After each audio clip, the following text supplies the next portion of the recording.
Perkenalkan, nama saya Lufena Azara Farid, saya dari kelas 11 IPS 2. Saya akan mempresentasikan tentang sejarah peminatan, paham-paham besar, dan gerakan nasionalisme di Asia Afrika.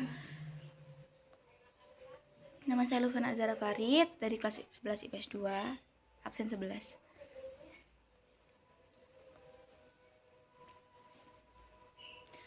Hubungan perkembangan demokrasi dengan gerakan nasionalisme di Asia Afrika. Pengertian demokrasi secara etimologi, demokrasi terdiri atas kedua kata yang berasal dari bahasa Yunani, yaitu demos yang berarti rakyat atau penduduk suatu tempat, dan kertin atau krotos yang berarti kekuasaan atas kedaulatan. Yang kedua ialah pengaruh demokrasi terhadap gerakan nasionalisme di Asia Afrika. Pengaruh demokrasi di Asia. Demokrasi di Asia muncul bersamaan dengan praktik kolonialisme bangsa-bangsa Eropa. Perkembangan demokrasi tersebut mendorong bangsa-bangsa di Asia yang terjajah berupaya untuk memperjuangkan kemerdekaannya. Demokrasi juga turut mempengaruhi perjuangan kemerdekaan Indonesia. Kaum nasionalis yang telah mengenal konsep demokrasi mulai mendirikan organisasi perjuangan seperti Indies Party dan Sarekat Islam. Kedua organisasi tersebut menuntut hak kebebasan berkumpul, menyatakan pendapat, dan menentukan nasib sendiri. Pengaruh demokrasi di Afrika. Bangsa-bangsa Eropa yang menjajah Afrika Selatan menerapkan dikotomi terhadap penduduk asli Afrika yang dikenal dengan politik apartheid. Politik apartheid ini memisahkan orang yang berkulit putih atau masyarakat Eropa dan penduduk asli Afrika Selatan. Penerapan dikotomi tersebut mendorong perlawanan rakyat Afrika Selatan yang dimotori oleh Nelson Mandela. Perlawanan tersebut berbuah kemenangan pada 1990. Penerapan demokrasi di Afrika telah berlangsung sejak 1980-an, tetapi demokrasi di Afrika tidak berkembang seperti yang berada di Asia.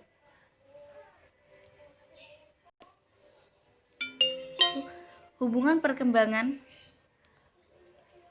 liberalisme dengan gerakan nasionalisme di Asia Afrika. Yang pertama, pengertian liberalisme. Perlu Anda ketahui, liberalisme ini berasal dari kata liberal dan isme yang berarti berpandangan bebas dan terbuka. Adapun kata isme yang berarti paham, jadi secara etimologi liberalisme ini adalah paham tentang kebebasan. Pengaruh liberalisme terhadap gerakan nasionalisme di Asia dan di Afrika.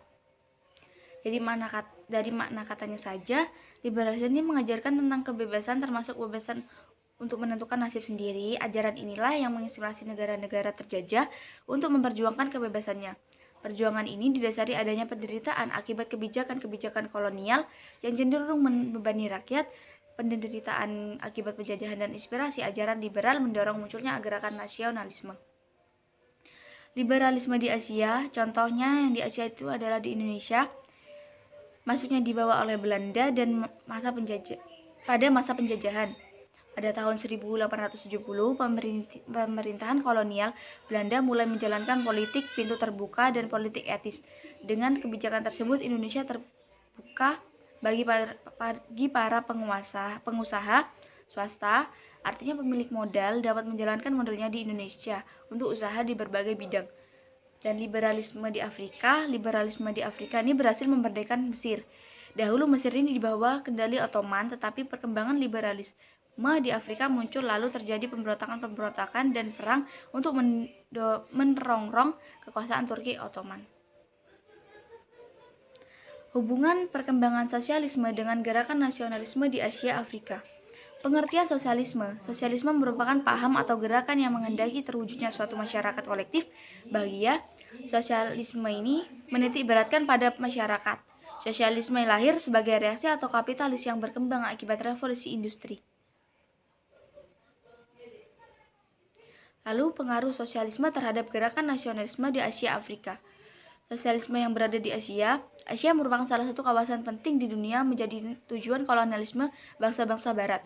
Kolonialisme tersebut menimbulkan penderitaan dan kesengsaraan rakyat. Kesengsaraan akibat kolonialisme mendorong perkembangan sosialisme di negara Asia. Sosialisme tumbuh subur di Asia. Sosialisme di Afrika itu mulai tumbuh pada 1950-an.